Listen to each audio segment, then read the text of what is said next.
morning, everyone. Good morning, everyone. This is Bharat Kumar, and today I'm going to give you a wonderful thing. Actually, we will study today clauses and complex sentences. तो ये clauses and complex sentences होता क्या है इसको हम लोग देखेंगे. This is for class students of standard 8. तो class 8 के student आप इसको देख सकते हो. बिल्कुल आप इसको you will enjoy it. आप समझ पाओगे. Clause होता क्या है? What is clause? Clause is a group of words that has one subject and one finite verb of its own. तो clause जो होता है वो एक उसमें एक subject होता है, ठीक है, और finite verb होता है उसका खुद का, ठीक है. बट फिर यहाँ पर प्रॉब्लम होता है कि clause और sentence में क्या difference होता है, ठीक है. इसको भी हम लोग समझेंगे, डिटेल में समझेंगे ताकि आप समझ सके. It's a very important topic. जब तक आप पूरा वीडियो नहीं देख लेते आप समझ नहीं पाएंगे, ठीक है. तो इसको बहुत ज़रूरी है देखना. क्लॉज में एक जिक्र है कि क्लॉज में एक फाइनाइट वर्ब का होना इट्स वेरी वेरी इंपॉर्टेंट. तो फाइनाइट वर्ब होता क्या है बच्चों? फाइनाइट वर्ब जो होता है दिस वर्ब यानी फाइनाइट वर्ब, यहाँ पर आप डिफरेंस देख सकते हो कि वर्ब को हम लोग चाहे तो फाइनाइट और नॉन फाइनाइट की कैटेगरी में डाल सकते हैं कि कौन सा वर्ब फाइनाइट वर्ब होता है और कौन सा वर्ब नॉन फाइनाइट वर्ब होता है, ठीक है. पहले देखते हैं. This verb has a subject. इस वर्ब के पास अपना एक सब्जेक्ट होता है फाइनाइट वर्ब के पास. It shows tense, person and number. It is used as main verb और इसी मेन वर्ब की तरह हम यूज़ करते हैं, ठीक है. फॉर एग्जाम्पल अभी मैं अपने तरीके से समझाता हूँ. ये सामने आप इसको देख पा रहे हैं. मैं अपने तरीके से मैं आपको पहले एक बार समझाऊंगा ताकि आप बिल्कुल समझ जाओ कि फाइनाइट वर्ब और नॉन फाइनाइट में क्या डिफरेंस होता है. Late me give you one example. Finite finite verb, ठीक है. मैं इसे थोड़ा बड़ा कर देता हूँ ताकि आपको प्रॉब्लम ना हो समझने में. अभी आप देखेंगे कि फाइनाइट वर्ब जो होता है ना, ये चेंज करता है. ये हमेशा चेंज करेगा. ये टेंस को फॉलो करेगा, ये नंबर को फॉलो करेगा, ठीक है. ये चेंज करता है, ठीक है. अब देखो कैसे करता है. आपने कहा, let me give you one example. आपने कहा कि I go to school. I go to school. आपने कहा आई गो टू स्कूल. तो here you find that I go to school जो है, ठीक है. Just a minute, what this is happening, technical issue sometimes. I go to school. यहाँ पर आप देखो आई गो टू स्कूल जो, why this is happening again. तो यहाँ पर आप देखोगे कि I go to school. Let me give the fill.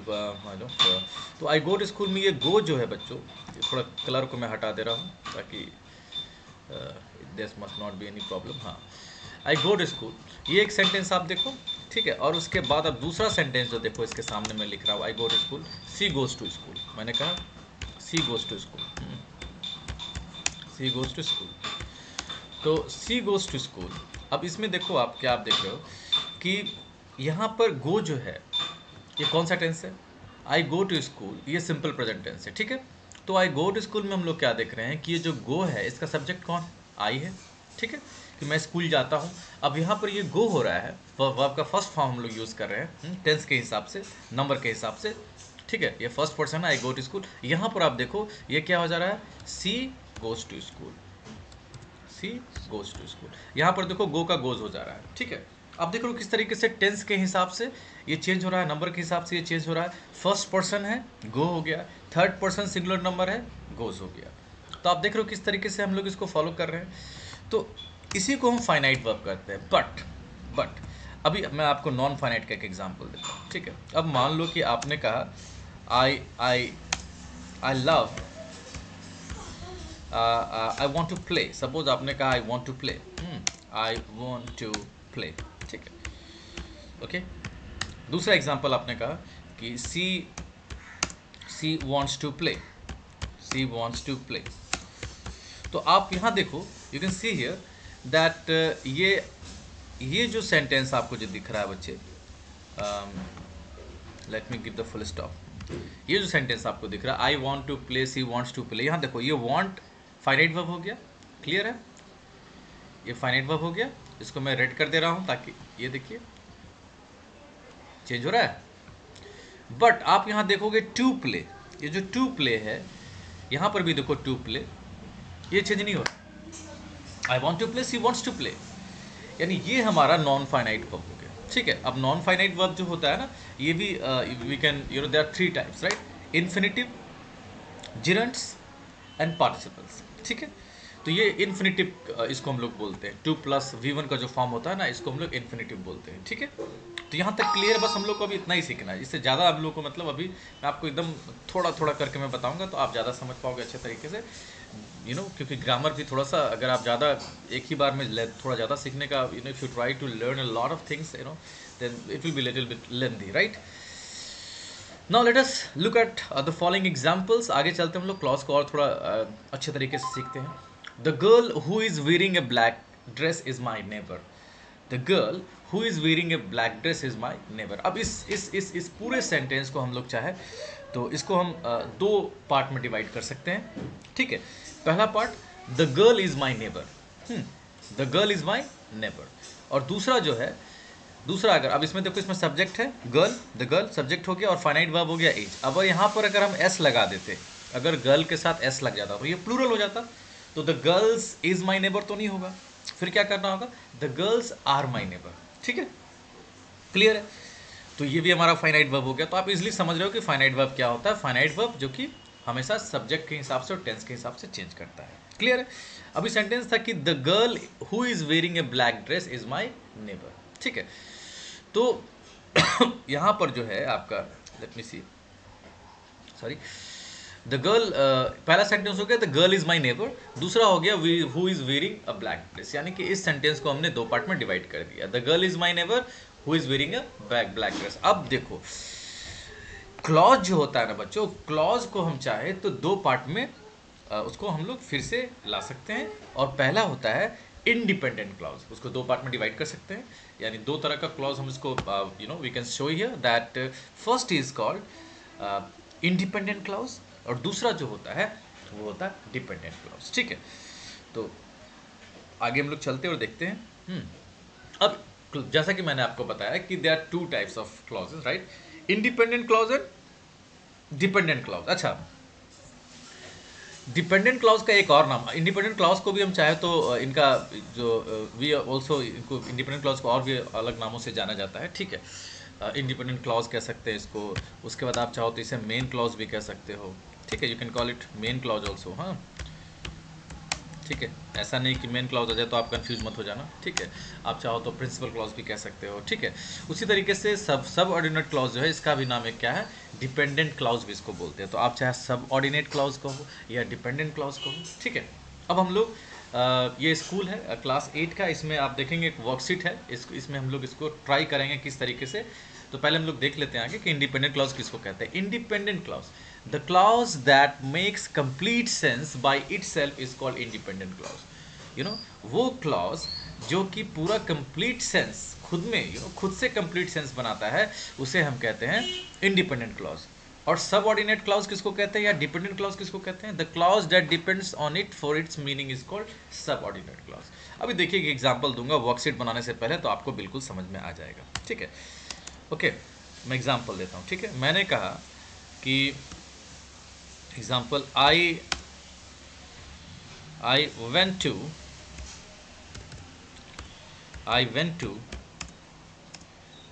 market. I went to market because I had to bring vegetables. I had to bring some vegetables. Okay, ठीक है। I went to market because I had to bring some vegetables. अच्छा, इसको vegetables नहीं पढ़ते बच्चों, ध्यान रखिएगा, बहुत सारे लोग इसको वेजिटेबल्स पढ़ देते हैं। तो ये वेजिटेबल्स नहीं है, सब्जी को हम इसका अगर आप प्रोनाउंसिएशन चेक करने जाओगे ना तो आपको पता चलेगा कि ये vegetables, I am going to buy some vegetables, do you have some vegetables. तो वेजिटेबल्स, नॉट कि वेजिटेबल्स, राइट। ये शुरू से हम लोग को ये कुछ हम लोग को अपने प्रोनाउंसिएशन पे बहुत ज़्यादा ध्यान देने की ज़रूरत है, तो I went to market because I have to bring some vegetables. अब यहाँ पर देखो, मेन क्लॉज इंडिपेंडेंट क्लॉज जिसको बोलते हैं। तो इंडिपेंडेंट क्लॉज कौन सा है, अगर आप देखोगे तो इंडिपेंडेंट क्लॉज है I went to market.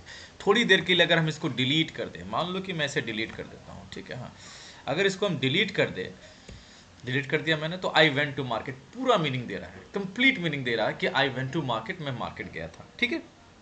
Okay, but अगर मान लो कि मैं इसे ले आता हूँ, ठीक है, हाँ, और मैं इसे डिलीट कर देता हूँ, आई वेंट टू मार्केट को डिलीट कर देता हूँ, ठीक है। तो अगर आप इसको डिलीट कर देंगे तो because I had to bring some vegetables, क्योंकि मुझे कुछ सब्जियां लानी थी। अब ये मीनिंग पूरा नहीं दे रहा है, ये बिल्कुल, क्योंकि because I had to bring some vegetables, क्योंकि मुझे कुछ सब्जियां लानी थी, तो कुछ पूरा मीनिंग नहीं आ रहा, क्योंकि कुछ पूरा मीनिंग नहीं आ रहा। तो जब तक हम यहाँ पर अपना ये सॉरी दिस के जब तक हम पूरा अपना वाई दिस इज वो सेंटेंस ही नहीं आ रहा है अब जो, तो मैं इसे लिख देता हूँ यहाँ पर। कुछ सेंटेंस था, आई वेंट टू मार्केट, यही सेंटेंस था ना। अब जब तक ये सेंटेंस हम नहीं लिख देंगे, आई वेंट टू मार्केट, ठीक है, तब तक बिल्कुल मीनिंग क्लियर नहीं होगा। आई वेंट टू मार्केट, थोड़ा बढ़ा देता हूँ, ठीक है, तब तक मीनिंग क्लियर नहीं होगा। I went to market because I had to bring some vegetables. तो आप देख रहे हो किस तरीके से हो रहा है। तो इस तरीके से ये हमारा हो गया मेन क्लाउज। इसका मैं कलर कर दे रहा हूँ ताकि आपको समझने में दिक्कत ना हो। और ये because I had to bring some vegetables, ये हो गया डिपेंडेंट क्लाउज, या आप इसको सबऑर्डिनेट क्लाउज कह सकते हो, ठीक है। एक और एग्जांपल हम लोग लिख देते हैं, ठीक है ना, एक और एग्जांपल हम लोग ले सकते हैं, ठीक है, या फिर एग्जांपल्स वर्कशीट 1 में आपको मिल जाएगा, वर्कशीट 1 के ही थ्रू हम लोग कर सकते हैं। चलिए वर्कशीट 1 में चलते हैं। पहला एग्जांपल है वर्कशीट 1 का, जो एक्सरसाइज क्वेश्चन है। यहाँ पर देखोगे, they stopped when the sun set, they stopped when the sun set, sun इसमें थोड़ा सा स्पेस देना होगा, okay, they stopped when the sun set. अब इसको भी हम लोग चाहे तो दो पार्ट में सेंटेंस को हम लोग डिवाइड कर सकते हैं, ठीक है।